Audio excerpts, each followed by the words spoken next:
Bonjour à tous, on est très content de vous retrouver aujourd'hui pour l'Art se déconfine.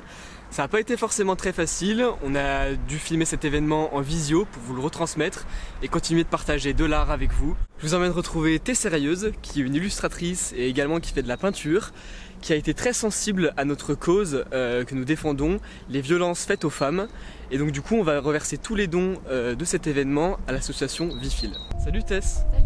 On a remarqué que dans tes œuvres il y avait beaucoup d'infographies. Est-ce que tu peux nous en dire plus à propos de ça? L'infographie en fait c'est une manière de dessiner autre les techniques traditionnelles et tout. Donc en fait on utilise un logiciel et on dessine sur une tablette graphique et le rendu il est un peu plus professionnel on va dire.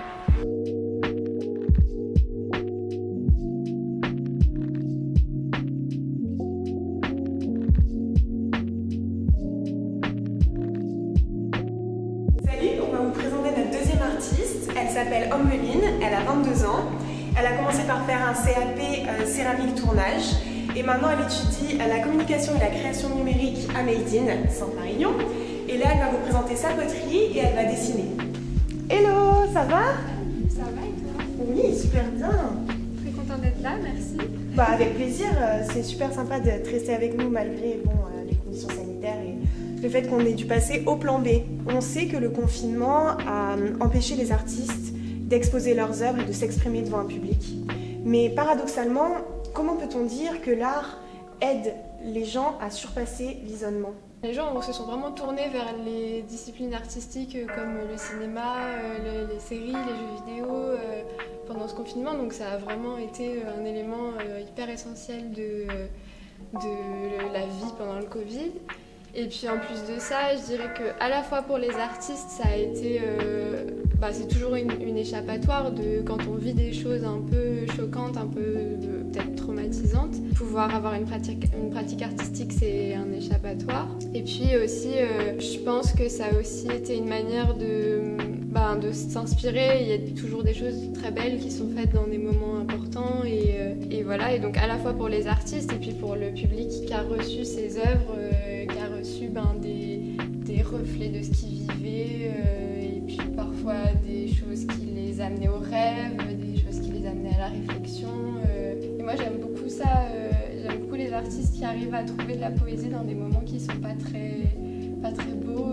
Je suis très fan aussi de Matisse qui a peint des choses très colorées pendant les guerres. Et donc voilà, c'est vrai qu'il y a eu à la fois des œuvres qui parlaient du confinement, qui parlaient de choses très lourdes, et des œuvres qui étaient des invitations au rêve, à la détente.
Nous allons retrouver notre troisième artiste, Elisa Sibert, créatrice de contenu digital et audiovisuel, mais aussi danseuse.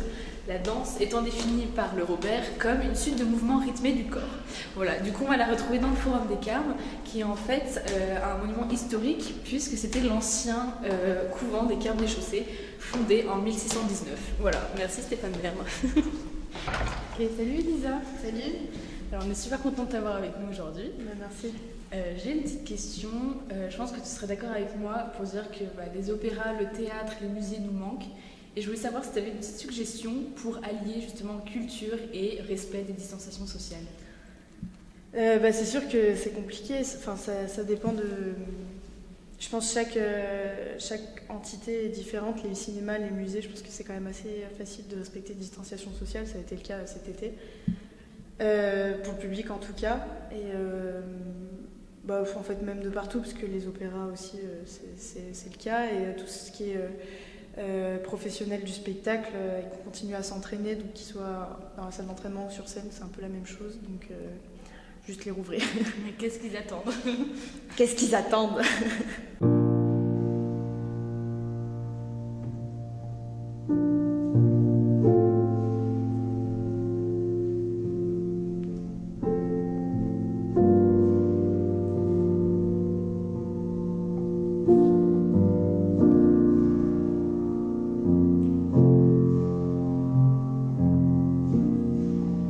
It's been 7 hours and 15 days since you took your love away. I can eat my dinner in a fancy restaurant, but nothing can take away these blues. Nothing compares. Nothing compares to you.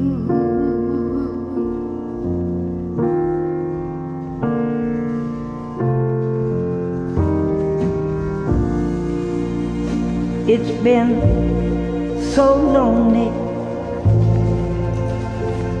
without you here.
On va maintenant rencontrer notre 4e artiste, Fouapa, qui lui fait du street art.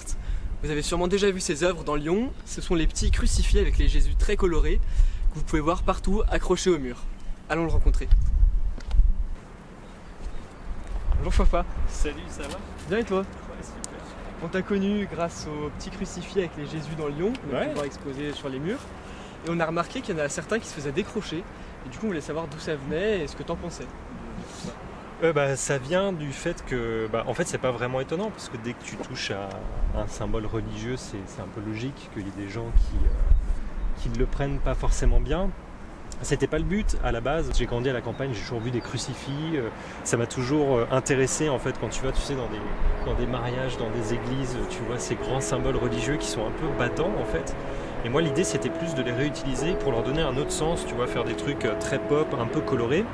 Je me doutais bien que ça allait aller à rebrousse-poil pour certaines personnes, mais en fait je crois qu'il y a deux choses. Il y a des croyants qui l'ont assez mal pris et qui m'ont envoyé des messages pour me dire que ça les blessait. Et c'est vraiment ça qui m'a poussé à arrêter. Et puis après, il y a des gens, on va dire, un peu plus extrêmes qui les ont décrochés, qui ont pris ça un peu comme une croisade, un peu perso contre moi et contre ma copine aussi, puisqu'on les accrochait tous les deux. Et donc en fait, on a décidé de laisser faire, d'espérer qu'il y en ait peut-être quelques-uns qui subsistent un peu. Je crois qu'il en reste 2 ou 3 dans Lyon. Mais de ne pas continuer parce que ça sert à rien de jeter de l'huile sur le feu. Tu vois, un projet artistique, il faut que ça apporte un peu de plaisir et de joie. Quand ça commence à énerver, a priori c'est le moment d'arrêter. Mais bon, je continue sur des petits objets religieux et pour le moment on me laisse tranquille là-dessus. Rebonjour tout le monde. On se retrouve pour le 6e artiste Gabriel. Il fait une école d'architecture et il va nous montrer ses photos. Salut Gab. Salut. Alors je voulais te demander pourquoi tu choisis de mettre tes photos toutes en noir et blanc. Alors le noir et blanc c'est parce que je trouvais qu'à certains moments dans certaines photos il y avait je trouvais que la couleur ça nuisait un peu à notre vision et du coup ça permet je trouve le noir et blanc de ne plus s'attarder sur le sujet. Voilà, après c'est mon point de vue, je sais qu'il y en a d'autres qui pensent le contraire mais moi c'est comme ça que je vois et puis ça permet de montrer aussi aux gens ma vision.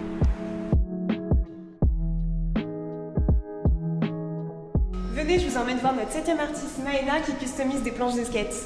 Hello Maëna, ça va? Ça va. Alors est-ce que tu peux nous parler un peu de tes planches et des produits que tu utilises pour les customiser? Oui, alors c'est des planches qui ont été faites, produites dans les années 70 à Annecy. Donc c'est des vieilles boards de la marque Reflex qui sont un peu collector et qui maintenant sont plus produites. Et après j'utilise de l'encre de Chine pour dessiner tout ce qui est en noir, soit l'architecture souvent, soit l'animal quand c'est des portraits un peu comme le lion. Et ensuite toute la couleur c'est à la peinture acrylique pour mettre en avant l'environnement ou des traits particuliers de l'animal comme le colibri avec toutes ses couleurs.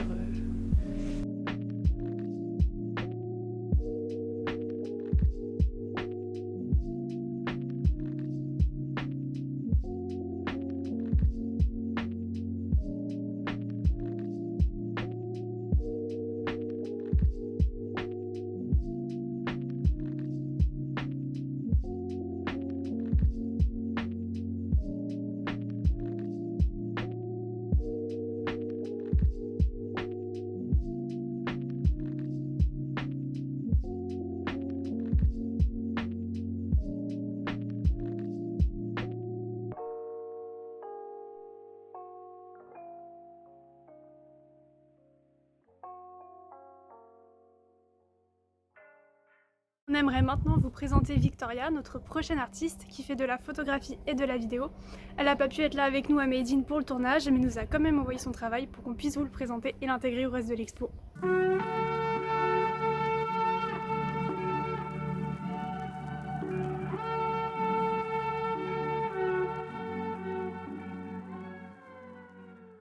L'idée ici était de prendre un objet trop quotidien, le tabouret, sur lequel en confinement et en tant qu'étudiante on est vissé parfois toute la journée. Et je voulais me désolidariser de lui et il fallait s'échapper du tabouret, se téléporter ailleurs pour aller penser. J'ai vraiment aimé inventer de nouveaux moyens de s'asseoir sur lui, de se positionner, comment se détacher, et il fallait le redécouvrir et faire de l'objet de détestation un objet de découverte, comme le quotidien en fait. Mais je crois que l'idée dépasse celle de redécouvrir un objet du quotidien, parce que j'ai essayé d'exprimer vraiment l'énervement, l'impatience, le trépignement de toute ma personne, parce qu'il fallait que je reste sur place indéfiniment et immobile. Donc je pense que j'ai vraiment voulu exprimer l'impuissance, mon impuissance, mais aussi l'importance de se lever et de se dresser hors du petit cercle de notre vie. En fait, il fallait que je sorte de cette torpeur, de la torpeur, comme si la vie était devenue une succession de longs dimanches après-midi. Et il y avait ce besoin de tout simplement se consoler et de se réconforter, de se retrouver.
Salut Mathieu. Salut ici, ça va? Ça va et toi? Tranquille. Alors t'es là pour faire le DJ? Exactement. C'est parti. Let's go.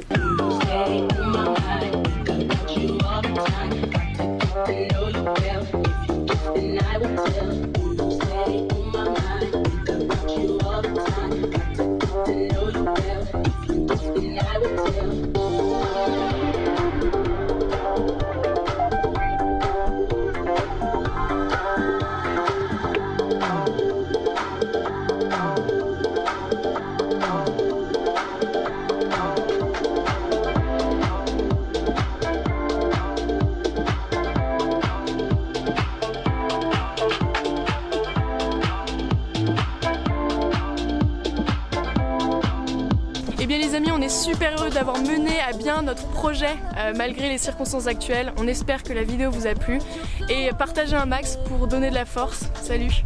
Let me love you while the moon is still out.